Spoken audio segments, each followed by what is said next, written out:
Hello and welcome back to episode 2 of my Charles Dickens tour of London. This episode we start off back at Lincoln's Inn Fields and we'll carry on our journey from there.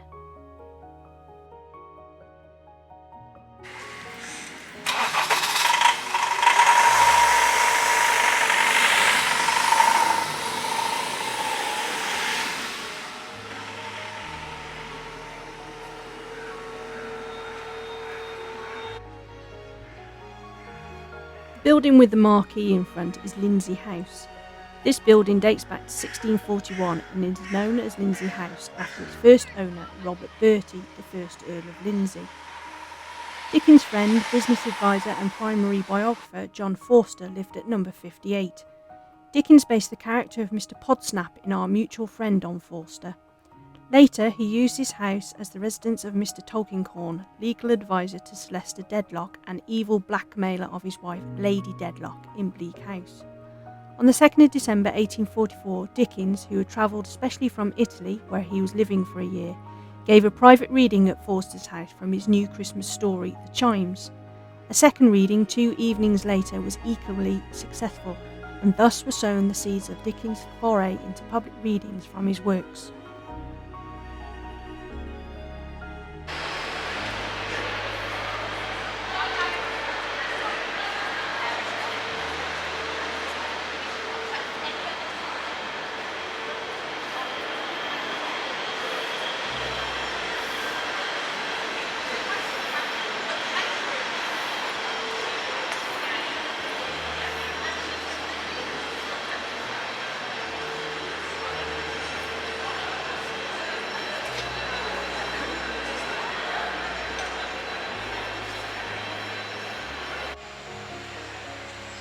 The building was originally built by George Stamps and James Lewis between 1806 and 1813. In 1835 it was completely rebuilt by Sir Charles Barry, although he did keep the grand portico with its great Ionic columns.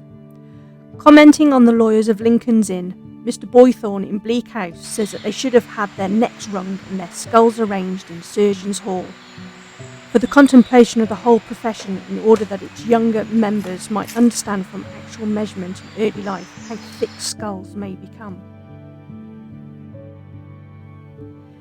Today you can do likewise, as all manner of gruesomely fascinating artefacts and anatomical specimens, lawyers' skulls excepted, are now on display and open to the public in the college's 2 museums.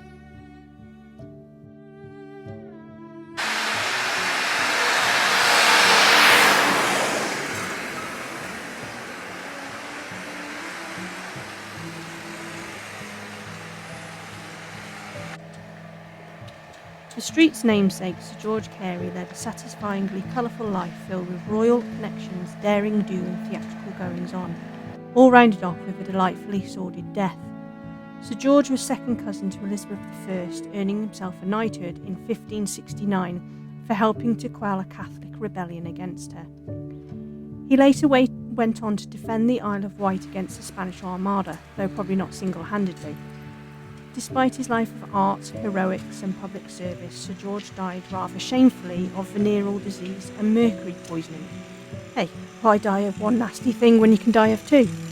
Actually, it turns out that the 17th century cure for syphilis was to rub mercury into your ulcerated sores and then sweat it out in front of the fire.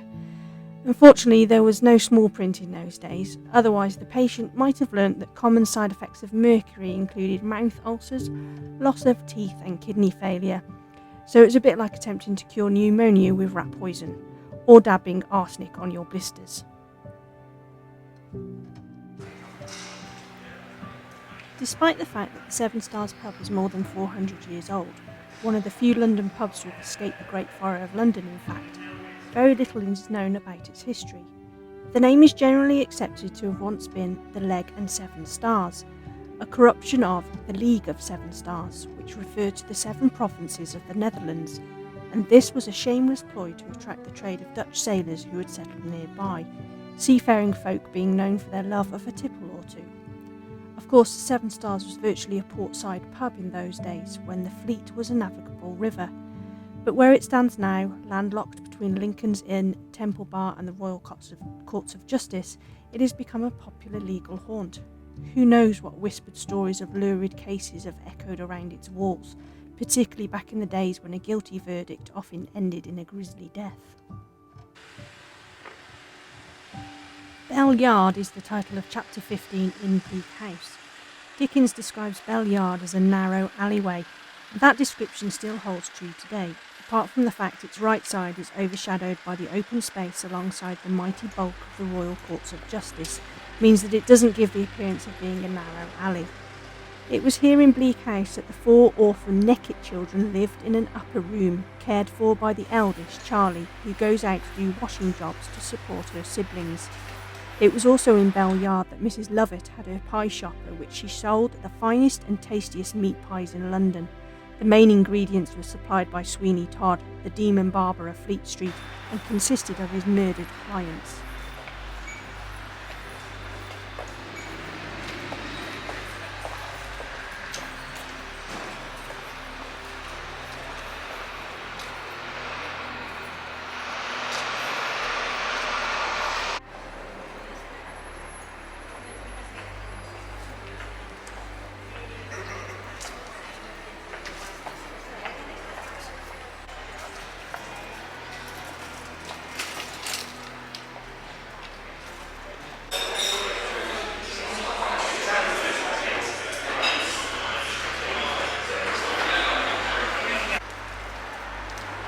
This is the replacement Temple Bar.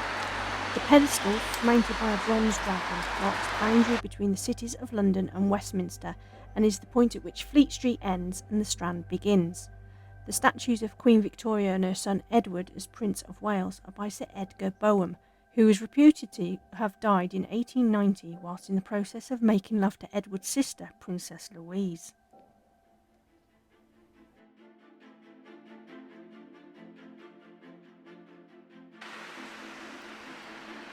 This is the front of the Royal Courts of Justice on the Strand. Commonly called the Law Courts, it is a court building in Westminster which houses the High Court and Court of Appeal of England and Wales. The High Court also sits on circuit and in other major cities. Designed by George Edmund Street, who died before it was completed, it is a large grey stone edifice in the Victorian Gothic style, built in the 1870s and opened by Queen Victoria in 1882. It is one of the largest courts in Europe and is a Grade 1 listed building.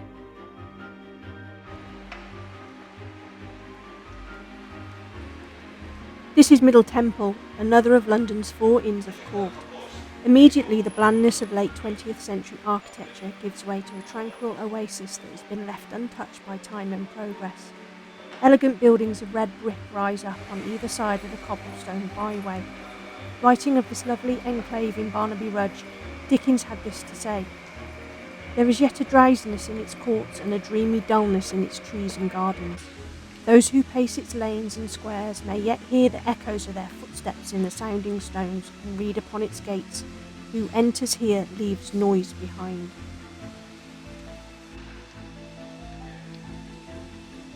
Middle Temple Hall was built in the 1570s, and this is a true time capsule of bygone London. Each of the 4 Inns of Court possesses its own dining hall, and Middle Temple Hall is at the heart of the inn, and the inn student members are required to attend a minimum of 12 qualifying sessions there. Qualifying sessions, formerly known as dinners, combine collegiate and educational elements and will usually combine a dinner or reception with lectures, debates, mooting or musical performances. Despite heaping a good amount of scorn upon the legal profession, Dickens was not adverse to participating in its traditions. In 1839, he enrolled as a student barrister at Middle Temple, hoping that the law would provide a safety net should his writing career end. However, he failed to attend the required number of dinners and subsequently resigned his membership in 1855. It was inside this hall that Shakespeare's Twelfth Night had its first performance on the 2nd of February 1602.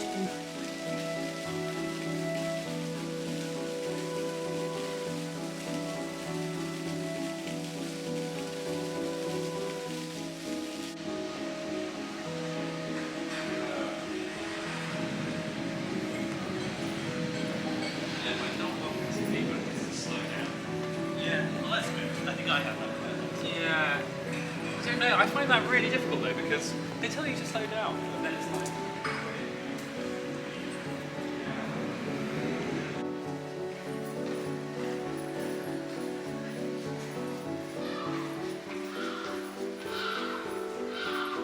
Now just entered a beautiful pumped court, so called because fire pumps were once located here.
The temple gets its name from the Knights Templar, the monastic military order founded in 1118 with the avowed intent of protecting pilgrims on the road to Jerusalem.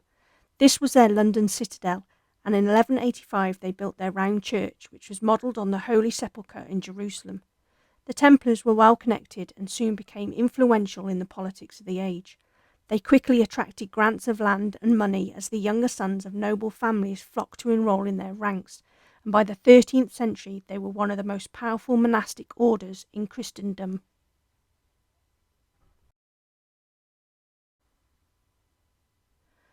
By the early years of the 14th century, the Templars were the most powerful monastic orders in Europe and were answerable only to the Pope himself, but their success attracted jealousy and greed of many other orders, and eventually that of the nobility and monarchs of Europe as well.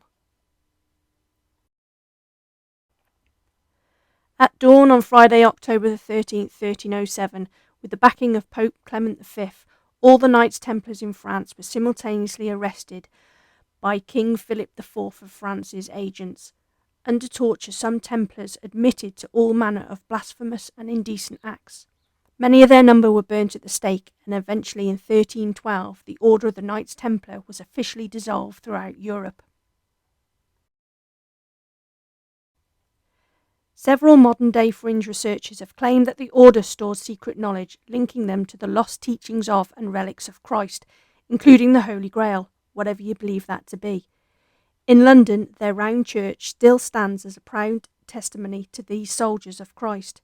In 1324, the Templars' London estate was given to the Knights Hospitallers of St. John, and some of the monastery buildings were rented to law students as accommodation. The connection with the law flourished, and it is lawyers who today worship in the church. Oliver Goldsmith lived from 1730 to 1774 and was long dead by the time Dickens was born, but he was one of Dickens' favourite boyhood authors, and he remained so for the rest of his life.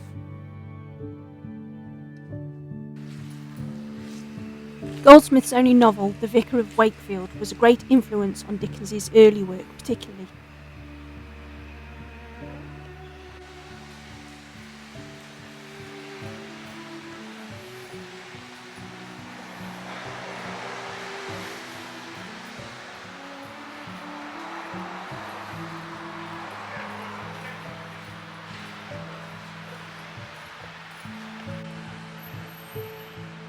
Prince Henry's room is situated on the first floor at the front of number 17 Fleet Street.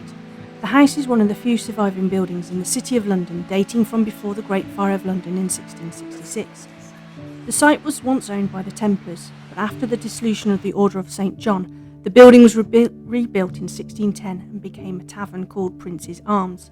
This coincided with the investiture of Prince Henry, son of James I, as Prince of Wales.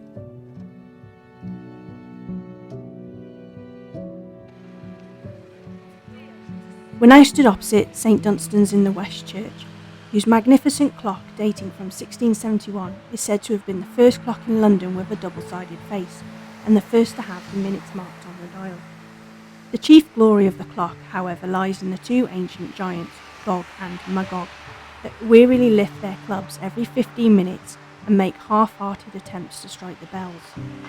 Sadly, their efforts are usually drowned out by the noise of the Fleet Street traffic.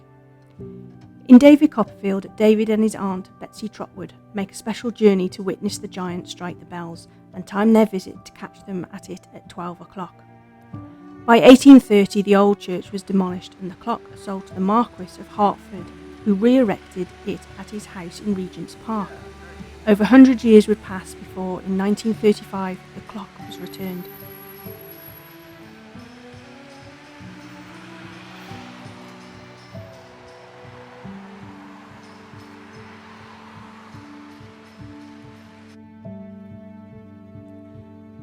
Inside the porch of St Dunstan's are three of London's oldest statues, which depict King Lud and his two sons. Lud was the legendary founder of London, and these weather-worn statues once stood over Lud Gate, one of the medieval entrance points into London.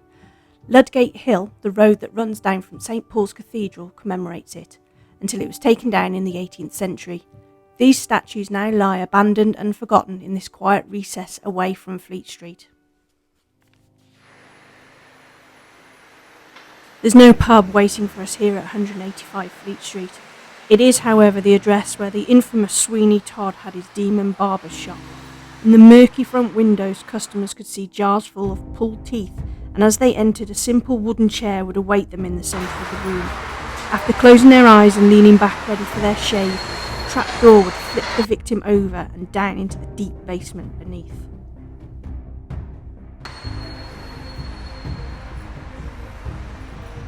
If they didn't break their neck on the way down, the demon barber would finish them off with his cutthroat razor, chopping them into tiny pieces, adding a crack of black pepper no doubt, and then passing their dead body parts through the subterranean crypt-like tunnels to Mrs. Lovett's lair, where they were made into meat pies ready for human consumption.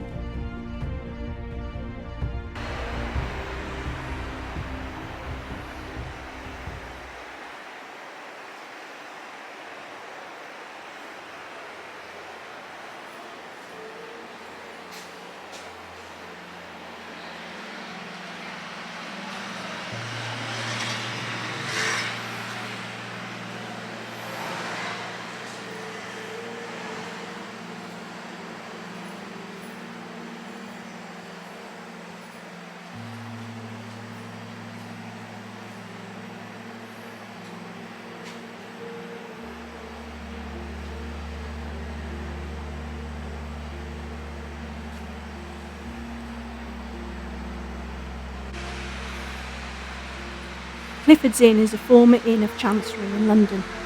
The inn was founded in 1344 and refounded the 15th of June 1668. It was dissolved in 1903 and most of its original structure was demolished in 1934. It was both the first Inn of Chancery to be founded and the last to be demolished. In apartments above, Virginia Woolf was one of its many famous residents.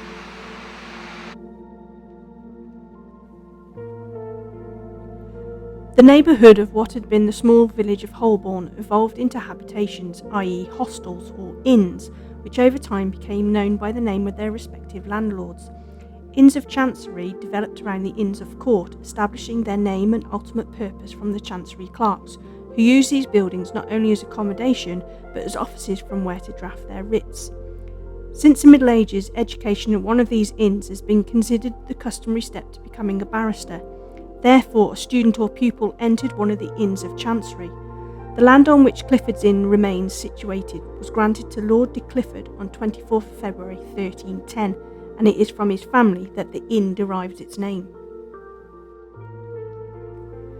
Dickens, in Our Mutual Friend, has left an enduring, if not uncomplimentary, portrait of Clifford's Inn. John Rokesmith, having followed Mr. Boffin along Fleet Street, asks if he would object to turn aside from this place. I think it is called Clifford's Inn, where we can hear one another better than in the roaring street. Mr. Boffin glanced into the mouldy little plantation or cat preserve of Clifford's Inn, as it was that day, in search of a suggestion. Sparrows were there, cats were there, dry rot and wet rot were there, but it was not otherwise a suggestive spot. Fleet Street is a major street mostly in the City of London. It runs west to east from Temple Bar at the boundary with the City of Westminster to Ludgate Circus at the site of the London Wall and the River Fleet from which the street was named. The River Fleet is the largest of London's subterranean rivers, all of which today contain foul water for treatment. Its headwaters are two streams on Hampstead Heath, each of which was dammed into a series of ponds, the Hampstead Ponds and the Highgate Ponds, in the 18th century. Fleet Street became known for printing and publishing at the start of the 16th century, and it became the dominant trade so that by the 20th century most British national newspapers operated from here. Much of that industry moved out in the 1980s after News International set up cheaper manufacturing premises in Wapping, but some former newspaper buildings are listed and have been preserved. The term Fleet Street remains a metonym for the British national press, and pubs on the street once frequented by journalists remain popular.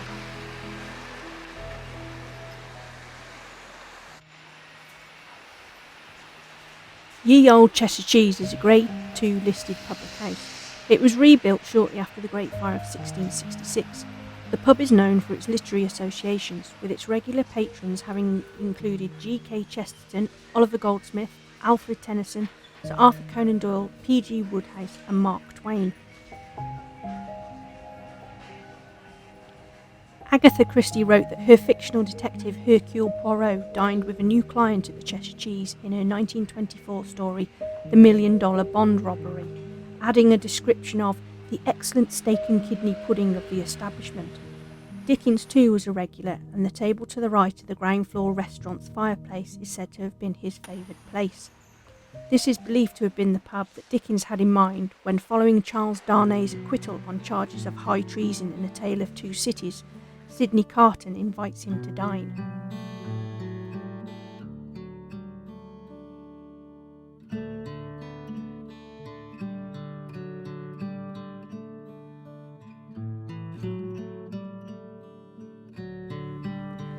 There has been a pub at this location since 1538.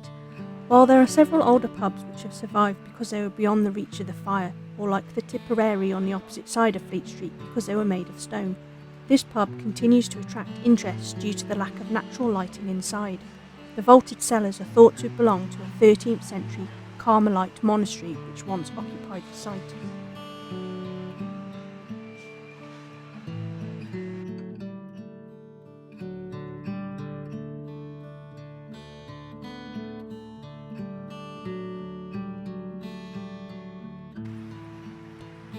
So that ends my tour of London with the help of Charles Dickens and discovering some of these hidden spots that I never knew existed.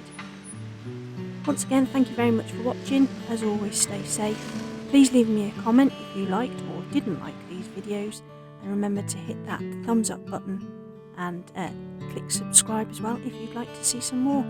See you soon.